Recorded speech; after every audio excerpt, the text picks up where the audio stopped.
তোমাদেরকে পরে হুমকি ধামকি দিয়েছে তোমাকে ছেড়ে দেওয়ার পর? ওই দিনের পর থেকে যেদিন থেকে নিখোঁজ মানে কিছু নাই আর মানে সব সব আমাদের কিছু মানে আমাদের ডাক্তাররা কিছু করে না।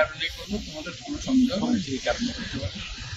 আমাদের টাকার জন্য হ্যাঁ টাকার জন্য করতে পারে, কিন্তু আমাদের আম্মুর টাকাও নাই। মানে আমার পুরা তো বলতেছে যে গাড়িতে বলতেছিল যে টাকার সম্পত্তি, আর আমার আম্মুর নানা একটু সম্পদ আছে ওইরকম, ওইটাই বলতেছিল বারবার, মানে সব আমার আম্মুর নামে ছিল। নানার সম্পত্তি কাণ্ড করবে। আর আমাদের হচ্ছে একটা আমরা যেখানে থাকি বসত বিরাট, ওইটার থেকে বেশিরভাগ হয়েছে ওইটা আমরা চুড়ো থাকতে এনে এটা কেস চলতেছিল আমাদের ওইটা নিয়ে। ওই সূত্রে মানে আমরা হচ্ছে ওদেরকে সন্দেহ করি, কারণ আমাদেরকে যেভাবে দরকার ছিল আমার বাসায় জানে না, কিন্তু পুরা মানে এফবিতে পোস্ট দিছে যে রেবি মেয়েরা মাঠে হয়েছে, কিন্তু আমাদের বাসায় শুনতে জানে না, ওদের থেকে জানছে আমাদের বাসায়। তোমাদেরকে তুলে আনার আগে থেকেই ওরা ফেসবুকে পোস্ট দিচ্ছে যে র্যাব দিয়ে তুলে নিচ্ছে। আর হচ্ছে আমাদের যেই বসত বাড়ির যে মামলা চলছে ওর বাইকটা হচ্ছে র্যাব 2 তে ছিল তখনকার।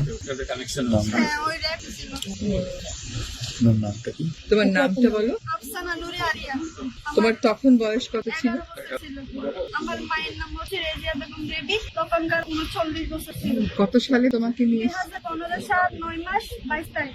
বাবা আছে? জি আমার বাবা আছে। আমার হচ্ছে একটাই কথা, আমার আম্মুকে চাই, আমার মানে যেরকম করে পারেন আমার আম্মুকে একটু আমাদের কাছে ফিরে দেন। তুমি যাদেরকে সন্দেহ করো তাদেরকে কি এখন গ্রেফতার করেছে? না ওরা হচ্ছে আরেকটা মার্ডারও করছে, মানে ওরা আমাদের এলাকা হচ্ছে প্রভাবশালী, ওদের চোখে চোখে দিবে না, কেউ কথাও বলতে পারে না। ওরা এখন বাইরে আছে, ঘুরে বেড়াচ্ছে? হ্যাঁ ওরা মার্ডারও করছে আবার ঘুরে বেড়াচ্ছে, মানে ওদের কথা ওইখানে। হ্যাঁ ওরা পলিটিক্স করে আওয়ামী লীগের।